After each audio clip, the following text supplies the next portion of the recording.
ఇదిగోండి మటన్ కర్రీకి ముందుగా మనం ఒక టమాటా అండ్ 2 ఉల్లిపాయలు పచ్చిమిరపకాయలు కట్ చేసి ఇలా నూనెలో వేయించుకోవాలి.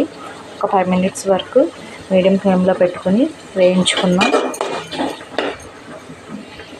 నూరి పెట్టుకున్న వెల్లుల్లి పేస్టు, అల్లం వెల్లుల్లి పేస్ట్ వేసేస్తున్నానండి ఇందులో.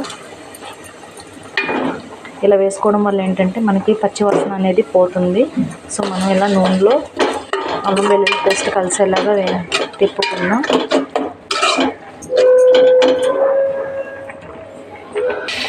చూసారు కదా, ఇలా 5 మినిట్స్ ఇలా మగ్గిన తర్వాత అల్లం వెల్లుల్లి పేస్ట్ కూడా మగ్గిపోయింది కదండి. ఇప్పుడు ఒక స్పూన్ సాల్ట్ వేసుకున్నాం మన టేస్ట్కి తగినంతగా. సాల్ట్ వేసుకున్నాక మళ్ళీ ఒక స్పూను కారం కూడా వేసుకున్నాం కదండి. ఇలా వేసుకోవడం వల్ల ఏంటంటే మనకి బాగా పడుతుంది ఉప్పు కారం. ఇలా ఆయిల్లో వేసుకుని ఇట్లా మనం మటన్ వేసేసుకున్నాం. ఇప్పుడు వేసేసుకున్నాక ఒకసారి మనం మొత్తం మిక్స్ చేసుకున్నాం ముక్కగా పట్టేలాగా.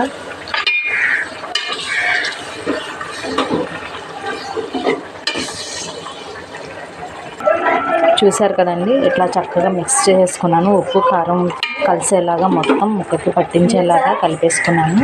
ఇప్పుడు ఒక పావు గంట సేపు దీన్ని ఆయిల్లోనే చక్కగా మగ్గనిద్దామండి. ఎందుకంటే మటన్లో ఉన్న వాటర్ అనేది కంటెంట్ దిగుతూ ఉంటుంది కదా. సో ఆయిల్లో మనం మగ్గనిస్తే మూత పెట్టేసుకున్నాం పావు గంట సేపు కదండి. పావు గంట అయిన తర్వాత ఇట్లా చక్కగా నూనెలో మగ్గిన తర్వాత వాటర్ తీసుకుని వాటర్ వేసేసుకున్నాం.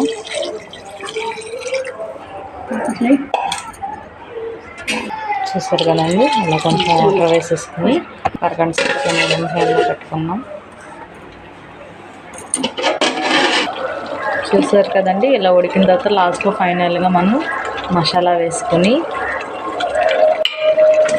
ఒక 5 మినిట్స్ మళ్ళీ మగ్గిన తర్వాత దింపేసుకోవడమేనండి.